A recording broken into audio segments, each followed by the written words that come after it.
have time to feel sorry for myself. I don't have time to complain. I'm going to press on. I expect all of you to march with me and press on. Take off your bedroom slippers. Put on your marching shoes. Shake it off. Stop complaining. Stop grumbling. Stop crying. I sure wish I had had a father who was not only present, but involved. I want to break that cycle where a father's not at home, where a father's not helping to raise that son or daughter. If we're honest with ourselves, we'll admit that too many fathers are also missing. Too many fathers are MIA. Too many fathers are AWOL. Missing from too many lives and too many homes. They've abandoned their responsibilities. They're acting like boys instead of men. Even straying from his script to make this point. Any fool can have a child. That doesn't make you a father. Former President Barack Obama has opened a can of worms after he lectured black men to vote for Kamala Harris. And you're coming up with all kinds of reasons and excuses.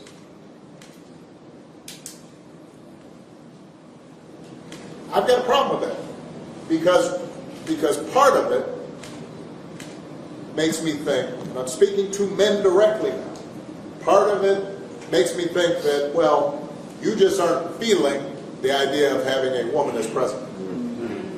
And you're coming up with other alternatives and other reasons for that. Now, you just seen that a montage of clips I played on Barack Obama, and you read it right. Barack Obama disrespects black men once again.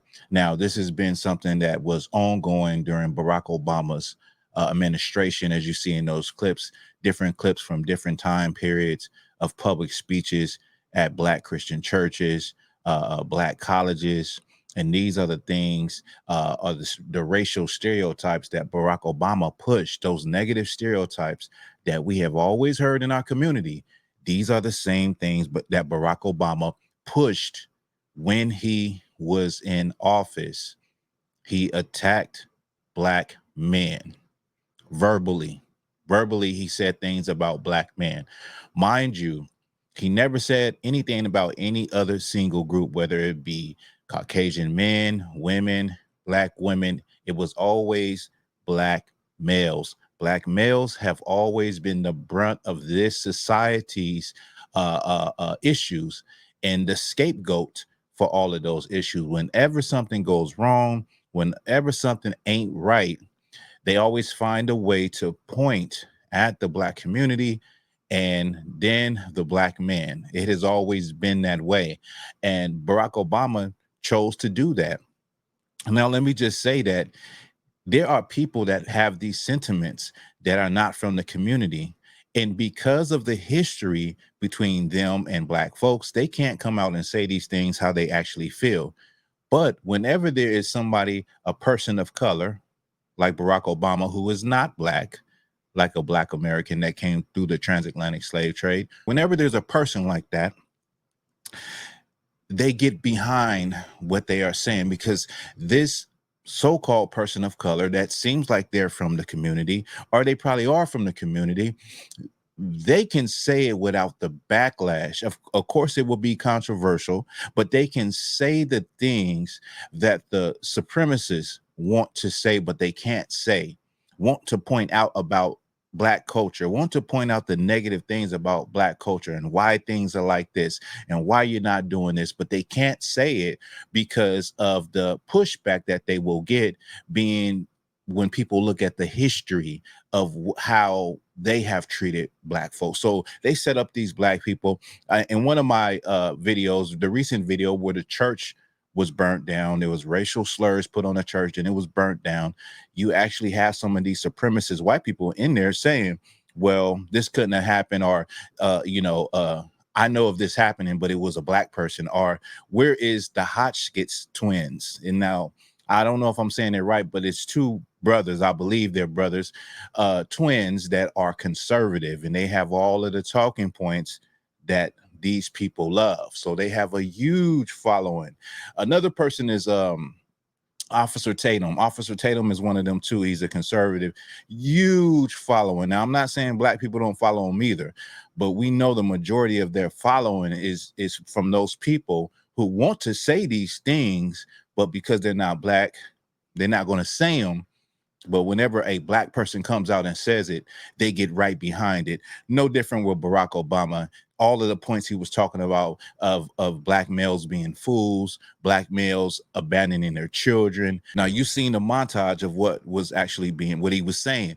And I just want to remind people that Barack Obama was probably the most successful president ever, as far as him being a great orator and a salesman, being able to sell you on something, sell you on change, sell you on making a difference.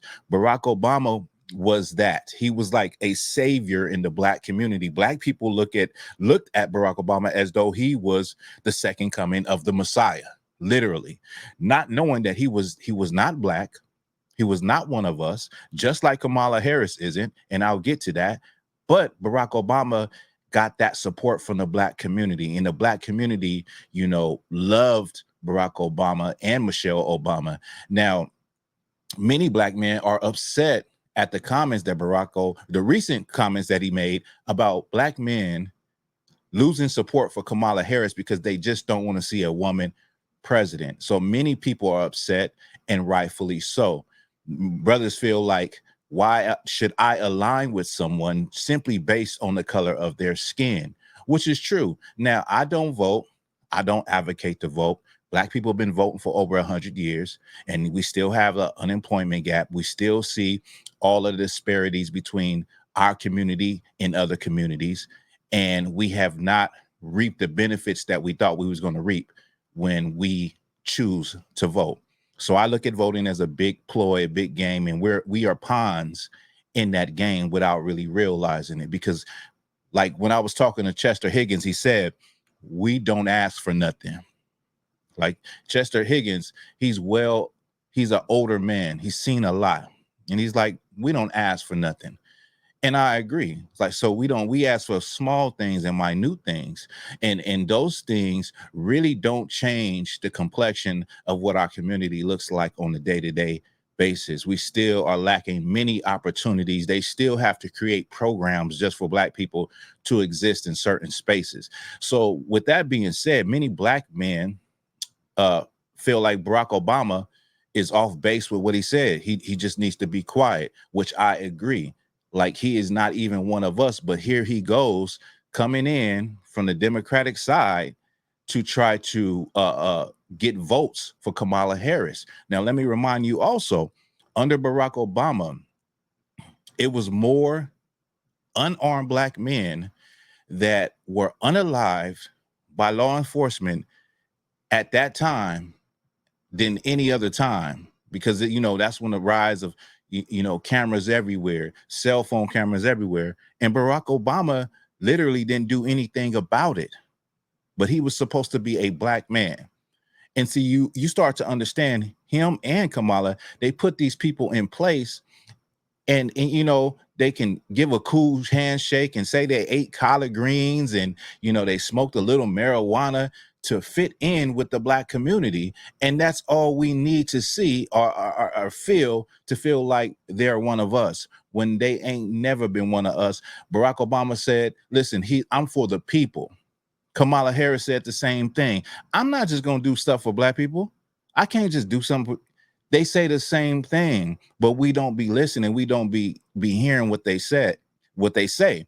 Barack Obama needs to keep his mouth closed when it comes to black men. He has not grown up like black men have grown up. His family does not come from the trauma and the struggles that black families come from. He does not have the experience that we have, and he is not one of us. And so for him to say something like that, or even come out and try to chastise black men, when that's all he's been doing his whole campaign, he just needs to be quiet and you know, let black men decide for themselves. Black men are smart enough, black men are intelligent enough to decide and align with who they feel is the right candidate, whether it be Democrat, Republican, Donald Trump, Kamala, doesn't matter to me. They're two sides of the same evil coin.